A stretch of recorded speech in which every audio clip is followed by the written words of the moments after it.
তোমরা জানো আমি একটা জায়গায় গেছিলাম, আমি সবে বাড়িতে এলাম, মানে এই জাস্ট ঢুকেছি, এখনও ফ্রেশ হইনি। ভাবলাম যে মানে এইভাবেই একটা ভিডিও করি, তারপর ফ্রেশ হব। অনেকটা রাত হয়ে গেছে এখন। তোমরা আশা করি অনেকেই আমার লাইভটা দেখেছো। আমি এরকমভাবে উত্তেজিত হয়ে কোনো দিন সোশ্যাল মিডিয়াতে এসে এরকমভাবে কোনো দিন আমি লাইভ করিনি, বা এরকম সময়ের সম্মুখীনও আমি কোনো দিন হইনি, এই প্রথমবার। তো আমি সবে এলাম ঘরে, গেছিলাম একটা খুব সুন্দর জায়গায়, খুব মজা করেছি। আর আমার ওখানে অনেক বন্ধুরা এসেছিল, সবাই একই কথা জিজ্ঞাসা করছে কি হয়েছে কি হয়েছে। ওরাও আমার লাইভ দেখেছে, ভেবেছে হয়তো আমি যাব না, আমার মন খারাপ, বারবার ফোন করছে কি কারণে, এবার কি হয়েছে না হয়েছে আমি সবাইকে এক্সপ্লেন করতে পারছি না, মানে হাঁপসে যাচ্ছি, আমি পুরো ক্লান্ত হয়ে পড়েছি। যাই হোক, আমার যত বন্ধুরা আছো আমাকে বারবার ফোন করছো, আমি তোমাদের ফোন রিসিভ করতে পারছি না, কথা বলতে পারছি না, কিন্তু এখন আমি পুরো ঘটনা বলার মতো পরিস্থিতিতে নেই। তো সেই জন্য মনে হলো আমি একটু লাইভে আসি, তোমাদেরকে কিছু কথা বলি। এই কথা অনেকেই দেখেছো লাইভটা, আমার আগের লাইভটা, তা আশা করবো এই লাইভটাও তোমরা দেখো। এখানে আমি কিছু কথা বলি, সেটা হচ্ছে আগের লাইভটা আমি ডিলিট করেছি, ডিলিট করে দিয়েছি কিছুক্ষণ আগেই একটা কারণে। কারণ ওখানে একটা থার্ড পার্সন একজন ছিল, যার রিকোয়েস্টে আমি আর কি ডিলিট করেছি। যাই হোক, আমি কাউকে কষ্ট দিতে চাই না, এইটা হচ্ছে কথা। আমি কারোর চোখের জল দেখতে চাই না, আমি কাউকে কষ্ট দিতে চাই না। তো সেই কারণে একটা কারণ আছে, সেই কারণে আমি ডিলিট করেছি। কিন্তু এখানে ওই যে মহিলা দুটো, ওই মহিলা দুটো কোনো কারণ নয় আমার ভিডিও ডিলিট করার পেছনে, কারণটা অন্য, অন্য কেউ কষ্ট পাচ্ছে। তো সেই কারণে আমি ডিলিট করেছি ভিডিওটা। আমার সভ্যতা ভদ্রতা, আমি একটা ওই গ্রামের বউ, এবং যে গ্রামে আমার শ্বশুর বাড়ি, আমার শ্বশুরের মান সম্মান সব কিছু দেখে আমি আমার লাইফটা ডিলিট করেছি শুধুমাত্র একটা কারণে। সেই কারণটা আমি বলতে পারছি না, কারণটাই যদি বলি তাহলে লাইফটাও ডিলিট করার কোনো মানে হয় না। যাই হোক, আমি লাইফটা ডিলিট করে দিয়েছি একটাই কারণে, আমি কারোর কষ্ট বা চোখের জল বা কারোর অসুবিধার কারণ হতে চাই না।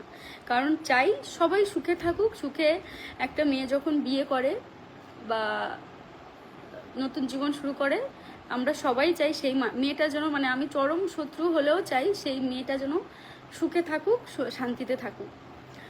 যাই হোক, সেই জন্য কারোর চোখের জলের কারণ যাতে না হয় আমার কথাগুলো, সেই জন্য আমি লাইভটা ডিলিট করে দিয়েছি, কিন্তু সেভ করে রেখেছি। দরকার হলে আবার ছাড়বো বা লাইভ করব দরকার হলে। আপাতত আমি চাচ্ছি না যে এইসব নিয়ে আর কোনো আমি কথা বলতে, কারণ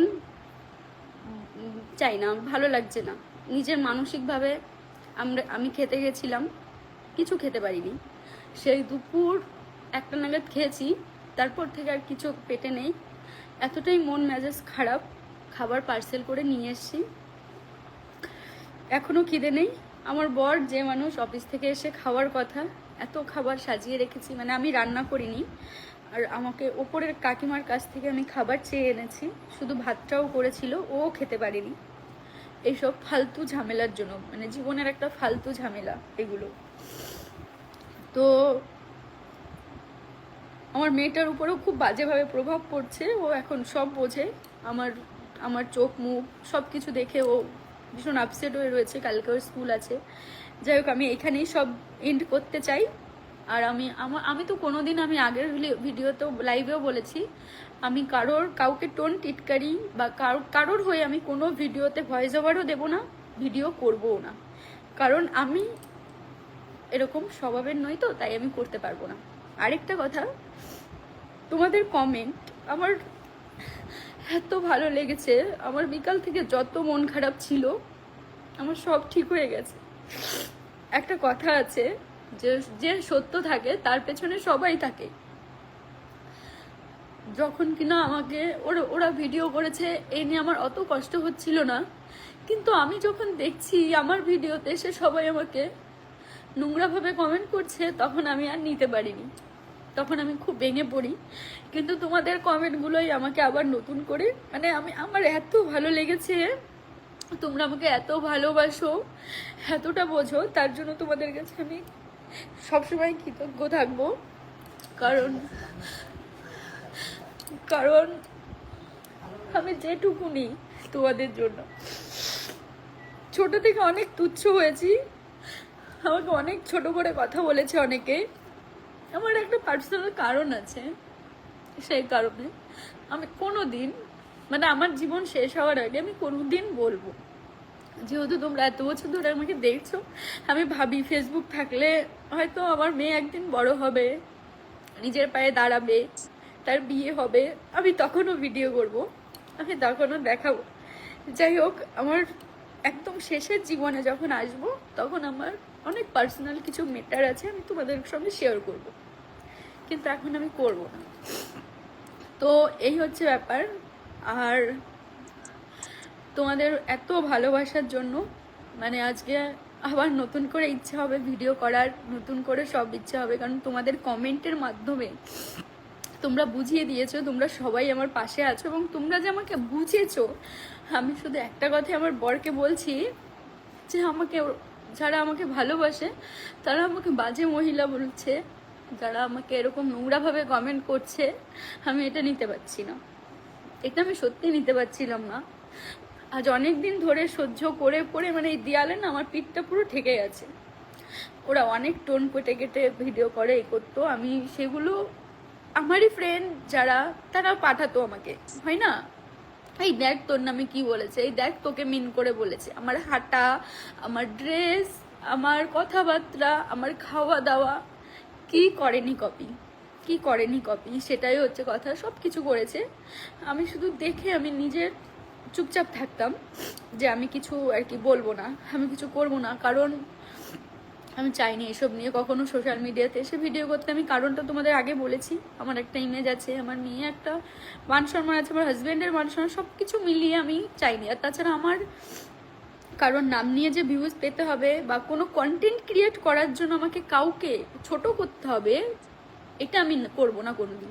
হয় আমি শাক ভাত খাচ্ছি, আমি দেখাবো, ভিউজ হলে হোক, হয় আমি মাংস ভাত খাচ্ছি, যাই করছি না কেন, আমি যা কিনছি না কেন, ভিউজ হলে হবে, না হলে না হবে, কিন্তু কাউকে নিয়ে মানে ফিডে থাকার জন্য কারোর চর্চা তর্ক বিতর্কের মধ্যে আমি যেতে চাই না। আমার অ্যানিভার্সারির সময় অনেক একটা তর্ক বিতর্ক হয়েছিল, এর আসল মা নয় বা এই নয় ওই নেই, তো এই নিয়ে আমি একটাও মুখ খুলিনি। ওটাও কিন্তু আমার কন্টেন্ট হতে পারতো, আমি ভিউজ পেতে পারতাম, আমি অনেক টাকাও পেতে পারতাম একটা ভিডিও থেকে, কিন্তু আমি করিনি, আমি পছন্দ করি না এইসব। আর আমার নিজের মা না, কি দেখে মনে হয় আমি কোথায় আছি, আমার মা বাবা আমাকে, যে মা, যাকে আমি মা বলি, সে আমার কোথায় কমা রেখেছে, কোথায় আজ আমার সঙ্গে আসে, আমার তার সঙ্গে ভালো সম্পর্ক, আমার দাদা বৌদি, আমি সেখানে যাই, এখানে কোথায় মনে হয় যে ওরা আমার নিজের মা বাবা না, সেটাই আমি বুঝতে পারি না। যাই হোক, এই নিয়েও তর্ক বিতর্ক হয়েছে, আমি কোনো দিন ফিডে থাকতে চাই না, কারণ একটা জিনিস কি, আমি চর্চার মধ্যে থাকতে সত্যি পছন্দ করি না। আমি নিজে কি খাচ্ছি কি কিনছি, আমার জীবনটাকে আমি ধরে রাখি, তোমরা ভালোবাসো, এটাই আমার কাছে অনেক ভালো লাগে। সে আমার ভিউজ হোক না হোক, এমন নয় যে এখান থেকে ইনকাম না হলে আমি না খেয়ে মরবো, হয়তো অনেক বেশি বিলাসিতা হবে না, মানে অনেক বেশি চাহিদা হবে না জীবনে, কিন্তু ঠিক আমার বর আমাকে খাইয়ে বাঁচাতে পারবে, ঠিক আমার মেয়ের পড়াশোনা চালাতে পারবে, সব কিছু করতে পারবে। হয়তো মানে বড় গাড়ি কেনার ইচ্ছে হবে না, হয়তো বড় বাড়ি এইসব বানানোর ইচ্ছা হবে না, কিন্তু ঠিক খেয়েই বেঁচে থাকবো। যখন ফেসবুক ছিল না, সব সব পূরণ করেছে আমার হাজব্যান্ড, কখনো আমি অভাব বুঝিনি। তো সেই জন্য আমি কন্টেন্ট ভিউজের জন্য, টাকার জন্য আমি কাউকে ইউজ করব না, এটাই হচ্ছে আমার পার্সোনাল মতামত। যাই হোক, চলো তোমাদের কিছু কমেন্ট পড়ি। হ্যালো এভরিওয়ান, কেমন আছো সবাই? আশা করি সবাই ভালো আছো, আমিও ভালো আছি। তো আজকে হঠাৎ করে এই অনুশ্রী দিদি ভাইয়ের এই ভিডিওটা সামনে চলে আসলো ফেসবুক ঘাঁটতে ঘাঁটতে, তাই ভাবলাম যে তোমাদের সঙ্গে একটু শেয়ার করি। যারা জানো না তারা অবশ্যই জেনে নাও। এই হাসি খুশি দিদি ভাইয়ের এই এমন একটা কান্নার ভিডিও দেখে ভীষণ ভীষণ খারাপ লাগলো। তো দিদিভাই যাদেরকে উদ্দেশ্য করে কথাগুলো বলেছে তোমরা অবশ্যই বুঝতে পেরেছো, যারা দিদিভাইয়ের রেগুলার ভিডিও দেখো বা সাবস্ক্রাইবার ফলোয়ার্স আছো। দিদিভাই কিন্তু ভীষণই ভালো মনের মানুষ, তার মধ্যে আমার যতটুকু মনে হয় কোনো অহংকার নেই, কারণ দিদিভাইয়ের ভিডিও আমি প্রতিনিয়ত কন্টিনিউ দেখি। মানে সে কিন্তু কোনো কাউকে থ্রেট দিয়ে কোনো কথা বলে না, বা কারুর নিয়ে অনেক আছে দিদিভাই যাদেরকে উদ্দেশ্য করে বলছি, আমি তাদের কথাই বলছি যে তাদের মধ্যে এমন এমন লোক আছে, তারা কিন্তু তাদের যদি কেউ কোনো একটা সোশ্যাল মিডিয়ায় কাজ করতে গেলে নেগেটিভ কমেন্ট আসবে, সেখানে যদি কেউ তাদেরকে ভুল করেও যদি নেগেটিভ কমেন্ট করে ফেলে, সেই কমেন্টটা তুলে কিন্তু তাদেরকে আচ্ছা করে সেইভাবে রিপ্লে করে। কমেন্ট মানে কেউ একটা কমেন্ট করছে সেটাকেও কিন্তু তারা ছেড়ে দেয় না। আর পারিবারিক সমস্যা তো সেটা বাদই দিলাম। আর এই দিদিভাই কিন্তু কেউ খারাপ কমেন্ট করুক ভালো কমেন্ট করুক, দিদিভাই কিন্তু কাউকে নিজের মতো নিজে ভিডিও করে যায়, কাউকে কোনো দিন মানে কষ্ট দিয়ে কথা বলে না। আমি কন্টিনিউ দিদিভাইয়ের ভিডিও দেখি, আমার ভীষণ ভীষণ ভালো লাগে এবং হাসি খুশি, সব সময় হাসি খুশি থাকে, নিজের ফ্যামিলির সঙ্গে থাকতে ভালোবাসে। তো এমন মানুষের সঙ্গে হয়তো খারাপ হয়। দিদিভাইয়ের আইডিটা দেখো হ্যাক করার চেষ্টা করা হয়েছিল, কিন্তু ভাগ্যক্রমে দিদিভাইয়ের আইডিটা বেঁচে গিয়েছে। যাই হোক, যে ভালো হয় তার সাথে সবসময় ভালোই হয়, আর ঠাকুর যেটা করে সেটা সবসময় মঙ্গলের জন্যই করে। হয়তো ঈশ্বরও চেয়েছে যে দিদিভাইয়ের আইডিটা টিকে যাক, দিদিভাই ভালো থাকুক সুস্থ থাকুক। তো দিদিভাই কিন্তু ভালো আছে, সুস্থ আছে। এই সামান্য কারণের জন্য দিদিভাইয়ের একটু মন খারাপ হয়েছিল, একটু না অনেকটাই হয়েছিল, কারণ তার নামে মিথ্যে অপবাদ দেওয়া হয়েছিল। তো আগের ভিডিওতে তোমরা অবশ্যই দেখেছো, আমি আগের একটা ভিডিও পোস্ট করেছিলাম, সেখানে কিন্তু দিদিভাই দাদাভাই দুজনেই কিন্তু লাইভে এসে একজনকে উদ্দেশ্য করে বলেছিল। এই ফার্স্ট টাইম আমি শুনেছিলাম দিদিভাইয়ের মুখে। তো যাই হোক, এই ভিডিওটা দেখার পরে ভীষণ দিদিভাইকে একটা কথাই বলবো, দিদিভাই আমরা সবাই তোমার পাশে আছি। হতে পারি ছোট ইউজার, কিন্তু আমরা কন্টিনিউ তোমার ভিডিও দেখি, ভীষণ ভীষণ ভালো লাগে। তুমি খুব মিষ্টি, তোমার ফ্যামিলি নিয়ে সুস্থ থেকো, ভালো থেকো, আর নিজের মতন করে লোকের কথায় কান না দিয়ে নিজের মতন করে সুন্দরভাবে ভিডিও বানিয়ে যাও। তো বন্ধুরা, তোমরা অবশ্যই দিদিভাইয়ের জন্য প্রে করো, নেক্সট ভিডিও আসছে দিদিভাইয়ের। তো অবশ্যই লাইক কমেন্ট করে জানিও ভিডিওটা কেমন লাগলো। টাটা, সবাই ভালো থেকো সুস্থ থেকো, দেখা হচ্ছে নেক্সট ভিডিওতে।